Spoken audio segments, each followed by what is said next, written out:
থেকে 2026 সালের জুন মাসের মধ্যে জাতীয় নির্বাচনের লক্ষ্য নিয়ে সংস্কার কার্যক্রম দ্রুত এগিয়ে নেওয়ার তাগিদ দিয়েছেন প্রধান উপদেষ্টা এবং জাতীয় ঐকমত্য কমিশনের চেয়ারম্যান অধ্যাপক মোহাম্মদ ইউনূস।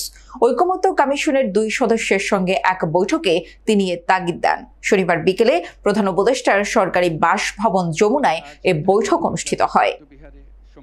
বৈঠকে অংশ নেন জাতীয় ঐকমত্য কমিশনের সহসভাপতি অধ্যাপক আলী রিয়াজ এবং সদস্য ডক্টর বদিউল আলম মজুমদার। প্রধান উপদেষ্টার বিশেষ সহকারী মনির হায়দার এ সময় উপস্থিত ছিলেন। বৈঠকে অধ্যাপক আলী রিয়াজ ও ডক্টর বদিউল আলম মজুমদার জাতীয় ঐকমত্য কমিশনের কার্যক্রমের অগ্রগতি সম্পর্কে কমিশনের চেয়ারম্যানকে অবহিত করেন। তারা জানান, বিভিন্ন সংস্কার কমিশনের সুপারিশ সমূহ নিয়ে রাজনৈতিক দলগুলোর সঙ্গে পৃথকভাবে আলোচনা চলমান রয়েছে। শনিবার পর্যন্ত মোট 8 দলের সঙ্গে আলোচনা সম্পন্ন হয়েছে। আগামী বৃহস্পতিবার বাংলাদেশ জাতীয়তাবাদী দলের সঙ্গে আলোচনার সময়সূচি নির্ধারণ করা আছে। তারা আরও জানান, সংস্কার কার্যক্রমের বিষয়ে জনমত যাচাই এবং সে বিষয়ে জনসচেতনতা সৃষ্টির লক্ষ্যে বিভিন্ন কর্মসূচি গ্রহণ করা হয়েছে। এ সময় কমিশনের সভাপতি ও প্রধান উপদেষ্টা অধ্যাপক মোহাম্মদ ইউনূস আগামী ডিসেম্বর থেকে 2026 সালের জুন মাসের মধ্যে জাতীয় নির্বাচন অনুষ্ঠানের লক্ষ্য নিয়ে রাজনৈতিক দলের সঙ্গে আলোচনা তথা সামগ্রিক সংস্কার প্রক্রিয়া এগিয়ে নেওয়ার তাগিদ দেন। ধর্ম জীবজগতের সকল প্রাণীর মঙ্গল কামনা করে। মহামানব বুদ্ধ বলেছেন, শান্তি সুখ থেকে আমরা কাউকে বঞ্চিত করতে পারি না, এমনকি ক্ষুদ্র জীব থেকেও বঞ্চিত করতে পারি না। এদেশের বৌদ্ধ পণ্ডিত অতীশ দীপঙ্কর বিশ্ববরণ্য এক মহাপণ্ডিত।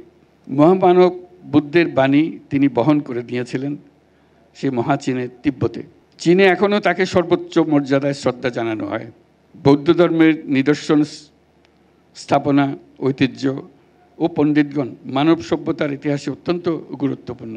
সুপ্রিয় উপস্থিতি, আমি বরাবরই বলে এসেছি, নানা মত, ধর্ম, রীতিনীতির মধ্যেও আমরা সবাই এক পরিবারের সদস্য। এদেশের হিন্দু, মুসলমান, বৌদ্ধ, খ্রিস্টান, পাহাড় ও সমতলের বিভিন্ন সম্প্রদায় ও জনগোষ্ঠী সব মিলিয়ে এদেশের মানুষের বিচিত্র ভাষা, সংস্কৃতি, ঐতিহ্য। আগামীকাল পহেলা বৈশাখ আমাদের এই সম্প্রীতির অন্যতম প্রতীক। প্রত্যেকে নিজ নিজ উপায়ে নিজেদের রীতি অনুযায়ী আগামীকালকে উদযাপন করব। আমরা সবাই সার্বজনীন এই উৎসবে অংশ নেব। আজকে আমি যেখানে আছি, এই আন্তর্জাতিক বৌদ্ধবিহার বাংলাদেশের সাম্প্রদায়িক সম্প্রীতির অন্যতম নিদর্শন হোক। প্রতিষ্ঠার পর থেকে এটি বৌদ্ধ ধর্মাবলম্বী সহ বাংলাদেশের জাতীয় স্বার্থ সংশ্লিষ্ট বিষয়ে গুরুত্বপূর্ণ ভূমিকা পালন করে আসছে।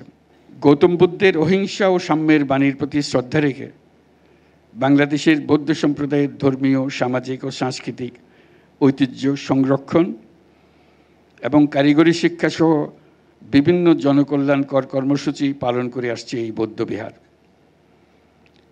আন্তর্জাতিক বৌদ্ধবিহারের সম্প্রীতি ভবন বাংলাদেশের সম্প্রীতি ও মানবতার ঐতিহ্যকে ধারণ করে জাতীয় আন্তর্জাতিকভাবে গৌরবময় ভূমিকা রাখবে, এই আমার প্রত্যাশা। আমাদের সম্প্রীতি ও মানবিক মূল্যবোধের জয় হোক, বিশ্বে শান্তি বিরাজ করুক, এই কামনা করে আমার বক্তব্য শেষ করছি।